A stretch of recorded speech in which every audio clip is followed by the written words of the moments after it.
الدكتور هشام إبراهيم، دكتوراه واستشاري الأنف والأذن والحنجرة، دكتوراه واستشاري العلاج بالليزر جامعة القاهرة، زمالة الجمعية العالمية للشخير وأمراض النوم، زمالة الجمعية الأوروبية للشخير وأمراض النوم، أستاذ زائر بمستشفى رويال كير العالمي بالخرطوم.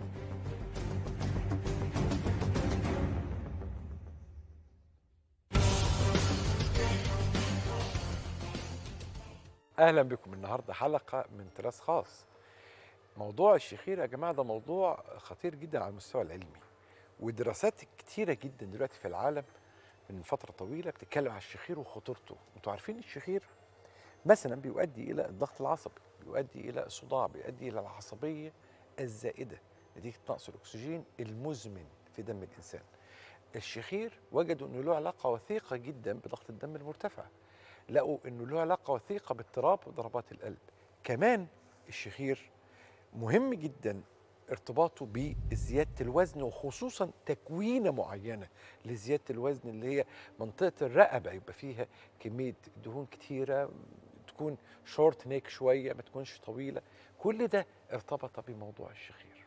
الشخير ممكن يؤدي الى نقص اكسجين، ونقص الاكسجين ده يؤدي الى كارثه مهمه جدا، لانه ممكن الانسان وهو سايق الاكسجين يقل فيبدا تركيزه يقل، ممكن ينام وهو سايق، ممكن ينام وهو بيشتغل على آلة خطرة، يكون في مصنع آلة خطرة بتشتغل جنبه، كل الآلات خطرة، هو مش ما بيشتغلش الرت، يعني بيهدي الدنيا شويه، الآلة بتشتغل وهو ينام يفقد توازن، ممكن يحصل مشكله كبيره جدا.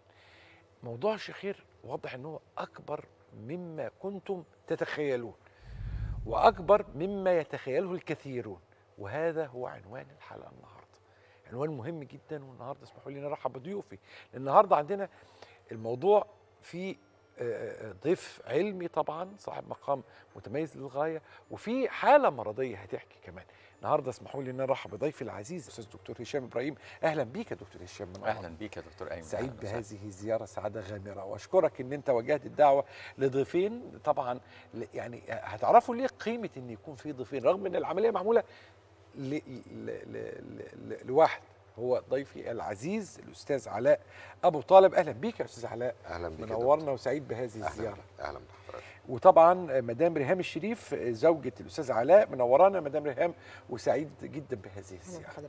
هنعرف قيمه ان احنا نستضيفكم انتوا الاثنين مع بعض النهارده.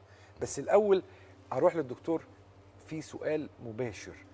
هل الشخير اصبح يجد قيمته العلميه عند الاوساط العلميه؟ الناس بدات تفهمه؟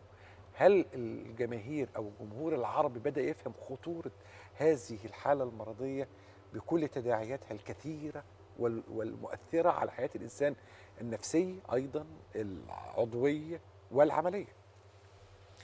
شوف يا دكتور ايمن، حضرتك حطيت ايدك على اول نقطه مهمه جدا، وزي ما بيقولوا كده انا بقالي 25 سنه بيتنبح صوتي عشان نوصل هذه الرساله. اتمنى ان انا بعد 25 سنه اكون في بدايه اول سلمه للتعريف بالشخير، باهميه الشخير، بخطوره الشخير. النهارده الحقيقه الشخير لا يقل اهميه عن فيروس سي باي حال من الاحوال، لان النهارده الشخير ليه تاثير مباشر على حياه الانسان، حياه الانسان في لحظه.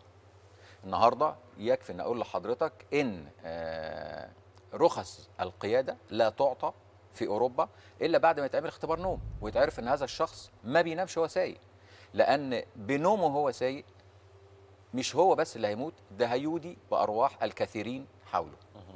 عشان كده الحقيقه موضوع الشخير موضوع في منتهى الخطوره والخطوره، لان الحقيقه الناس فاكره ان موضوع الشخير هو الصوت، وكلنا بنشخر وكلنا بنطلع صوت، وايه المشكله؟ ما احنا واخدين على كده.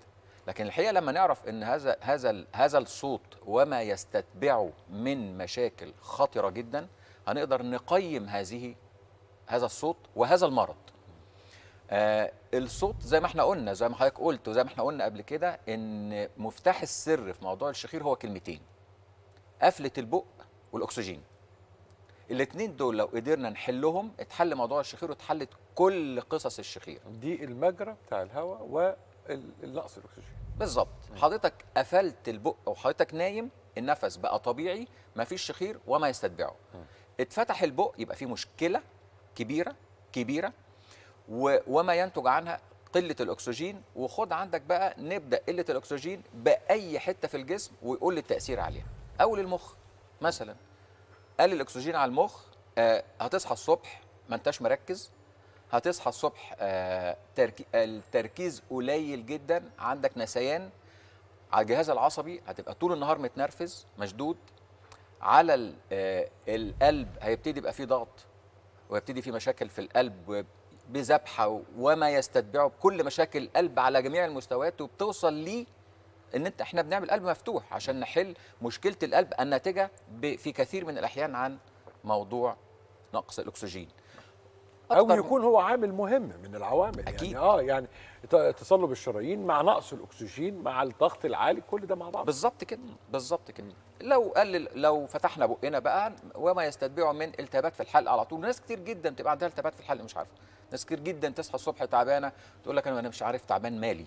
ناس كتير جدا بيبقى عندها على طول التهابات في زورها وبلغم ومشاكل في المعده. ايه ده، انا عندي مشاكل في المعده، عندي جرثومه في المعده، عندي ارتجاع مريء. وانا اكتشف ان كل الكلام ده ما هواش السبب الاساسي، لكن السبب الاساسي جاي من فتحه البق والالتهابات المزمنه في الحلق، وما يستتبعه من البلغم بينزل على الحلق.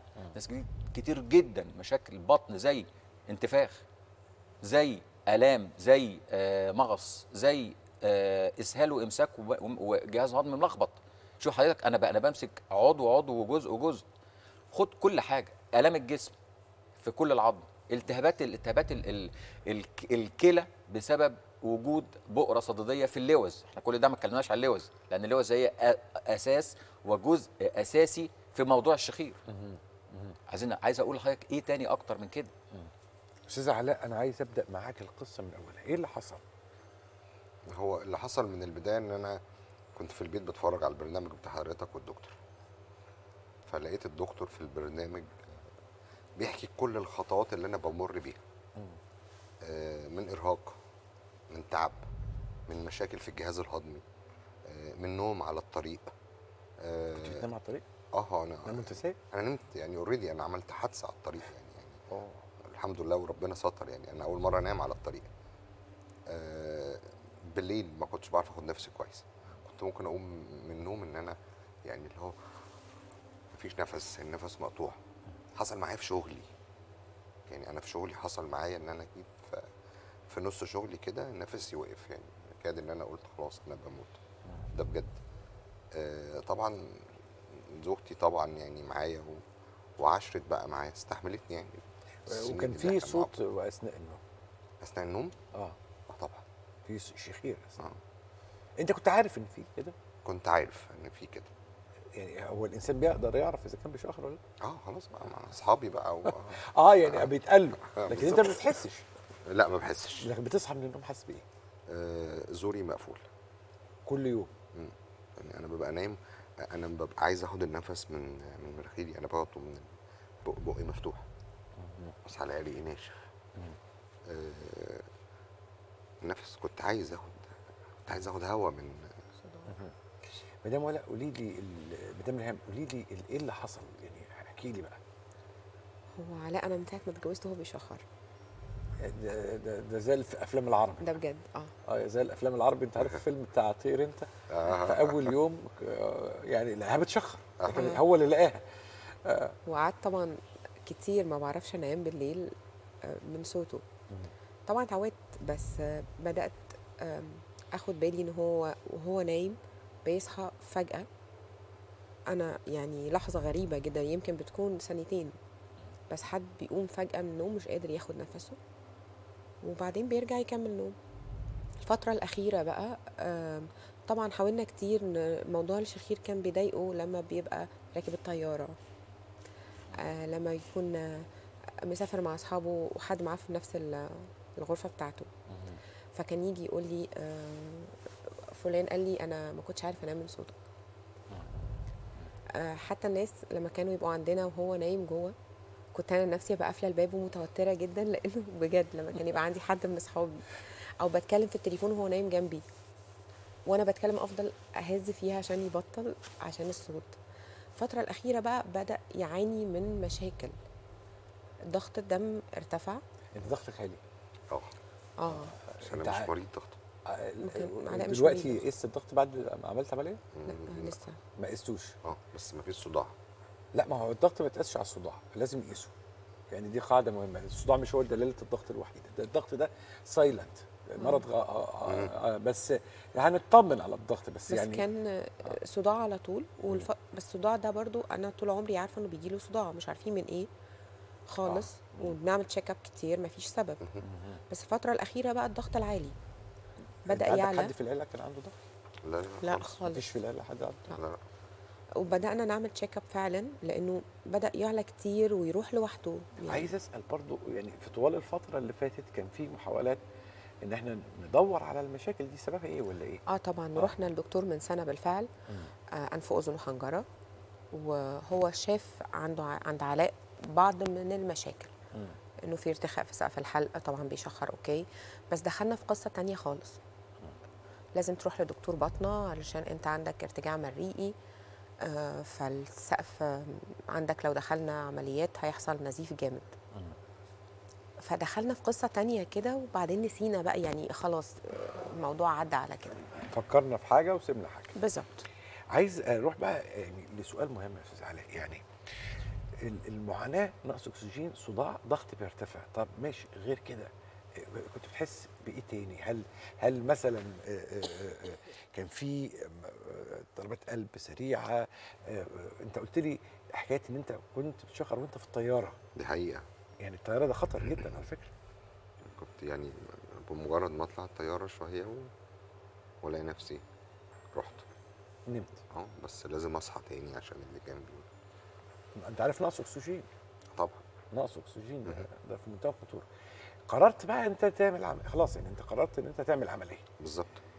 طب ما هو اتقال لك قبل كده ان العمليه فيها خطوره عليك. انا دخلت في سكه تانية لما رحت كشفت عند الدكتور، فتدني في سقف الحلق واللوستين نفسهم متضخمين. قال لي مش هعرف اعمل لك العمليه الا لما هتظبط قصه تانية انا دخلت فيها. لكن بالفعل انا لما خلاص نسيت، لما شفت الحلقه بتاعت حضرتك بتاع الدكتور هشام قلت لا فعلا هو الدكتور بيوصف بالظبط الحاله اللي انا بمر بيها او الحاله اللي انا عايشها. انا خدت القرار في لحظتها. حجزت، كشفت، الحمد لله، رحت عملت العمليه لان فعلا ريحتني. انا حسيت ان انا استريحت كتير. بالك قد ايه عامل العمليه؟ ده لي 10 ايام. وسيطرنا على النزيف وسيطرنا على كل حاجه الحمد لله. طيب انا عايز اروح بقى العمليه نفسها. ايه التقنيات الحديثه اللي دلوقتي موجوده في عمليه زي دي اللي تضمن ان انا اقدر اعملها برضه يكون في فرصه نزيف، ممكن الضغط يكون عالي شويه، الحاجات اللي هي مع بتخلي العمليات دايما في حاله من التوتر شويه.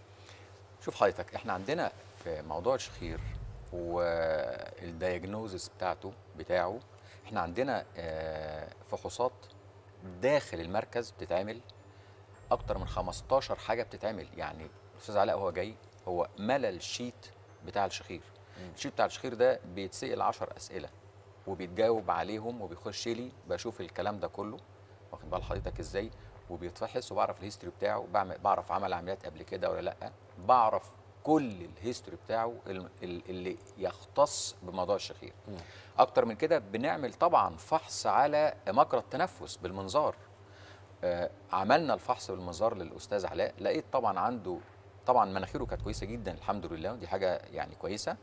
انما المنطقه بتاعه الحلق بتاعه باللوز وسقف الحلق وعضلات الحلق واللهاء، المنطقه دي كانت شبه مقفوله تماما وملتهبه لدرجه فظيعه. استاذ علاء كان بيدخن، وكان من شروطي قبل ما يتعمل ضحك كل ده ضحك، وكان من شروطي ان هو لازم يبطل التدخين. الحقيقه يعني كان قراره مع الحقيقه زوجته مدام ريهام، كان الحقيقه انا كنت حاسس بقد ايه هم عايشين مشكله كبيره وقد ايه مقدرينها وقد ايه هم عايزين يحلوها. وده الحقيقه حاجه ابريشيتنج جدا جدا لاي حد. انا جميل قوي نموذج الدعم اللي احنا شايفينه، الدعم الاسري اللي احنا شايفينه ده شيء رائع. انا بحييهم. ما هو ده موجود كويس جدا في مصر، بس ما بيظهرش على الشاشات. يعني في اوروبا هم بيصدروا، امريكا بيصدروا الكلام ده عشان بيعتزوا بشكل الاسره. احنا للاسف ما بنصدرش ده للشاشه، ما بنصدرش النموذج الايجابي الجميل في الترابط بين الزوج والزوجه. انا بحييكم انتوا الاثنين على كده يعني. لكن يبقى اللقاء معاكم ممتع جدا. انت نورتنا يا استاذ علاء. ربنا يخليك. نورتينا مدام ريهام. طبعا كالعاده دكتور احمد، يا دكتور هشام انت منورنا وسعيد جدا بهذه الزياره الرائعه. الاستاذ دكتور هشام ابراهيم كالعاده مبدع في حواره. الاستاذ علاء ابو طالب نورتنا وشرفتنا. مدام ريهام الشريف نورتينا وشرفتينا. يبقى انه الشخير موضوع خطير جدا، ويبقى نقص الاكسجين الداخل على جسم الانسان واضح ان هو قضيه كبيره جدا تؤثر على كثير جدا من الاعضاء الحيويه. خلي بالكم من نفسيكم وخليكم دايما مع ناس الحيوية.